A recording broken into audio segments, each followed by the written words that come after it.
সহজ না। এখন আসেন এই তৃতীয় ব্যক্তিটা আসলে কে ঢুকাইছিল হিরো আলম রিয়ামনির মধ্যে? তৃতীয় ব্যক্তি কিন্তু হিরো আলমই ঢুকাইছিল। এই মিথিলা করে যে মেয়েটা, আপনারা সবাই জানেন মিথিলার বিষয়।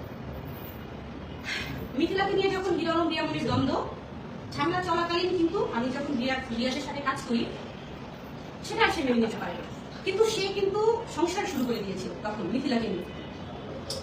সে ঢুকাঢুকে সংসার করা শুরু করছে। আর একটা যে বিষয় আপনারা বিগত দিনে খেয়াল করছেন, হিরো আলম আসলে আমার সম্মান, সে আমার সম্মানের দিকে সে কখনোই তাকায় না। আমাকে যত পারে সে হেয় করার চেষ্টা করে, যতটা পারে সে ছোট করার চেষ্টা করে, কিন্তু সে এটা বোঝে না যে রিয়ামনির সম্মান মানে হিরো আলমের সম্মান। যেহেতু তার ওয়াইফ ছিলাম আমি, এখন যে তার এক্স ওয়াইফ হয়েছি, এখনো কিন্তু ধরতে গেলে আমার সম্মান তার সম্মান, একটা সময় তো সম্পর্ক ছিল আমার, তাই না? তো আমি হিরো আলমকে একটা কথা বলতে চাইবো,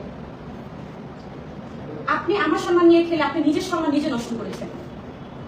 এবার আসেন, সে ফার্স্ট টাইম যে কটের বিষয়টা যে বলেছিল বাসার মধ্যে, আমার বাসার মধ্যে, সে ফ্যামিলি বাসা, আমার ছোট বাচ্চা, আমার ভাই, আমার ভাইয়ের বউ, আমার বোনের বাচ্চা, এইগুলোর মধ্যে কি কখনো কট হয়? আপনাদের কলিগ কি আপনাদের বাসায় যায় না? যায় তো, তাই না? তাহলে বাসায় গেলে ফ্যামিলি বাসায় কি কট হয় বলেন? কট ছিল না, সে কিন্তু কট বানাইছে, সেটাই আমার সম্মান নিয়ে সে খেলেছে। এত কিছুর পরও আমি যখন হিরোর কাছে ব্যাগ দিলাম, আপনারা দেখছেন সে আত্মহত্যা করার চেষ্টা করেছে। আত্মহত্যা করার চেষ্টা করার পর যখন আমি তার কাছে ব্যাগ দিলাম, গিয়ে দেখি সে আগের হিরো, সে পরিবর্তন হয়নি। তার মধ্যে যে পরিবর্তনটা আমি আশা করে গিয়েছি, কিন্তু সেই পরিবর্তন আমি পাইনি তার কাছে।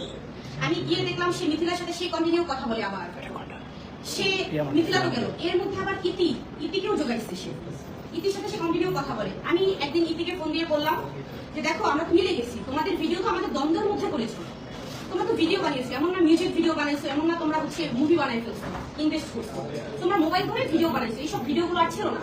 সে আমাকে বলে এই কথা বলার তুমি কে? তখন আমি আলমকে দিয়ে বলাইলাম, আলম তুমি বলো। আলমকে সে এই ইতি মেয়েটা বলে, আপনার সাহস হয় কিভাবে ভিডিও ডিলিট করতে বলার? আপনার সাহস হয় কিভাবে? আমাকে সে বলে, হ্যাঁ আপনি একটা বারের মেয়ে, এটা সেটা। ভাইয়া, ইতিকে নিয়ে আমি একটা কথা বলতে চাই, আপনারা এখন খোঁজ নেন, এই ইতি মেয়েটা এখন বার ক্যান্সার। আল্লাহ পাক ছাড় দেয় কিন্তু ছেড়ে দেয় না।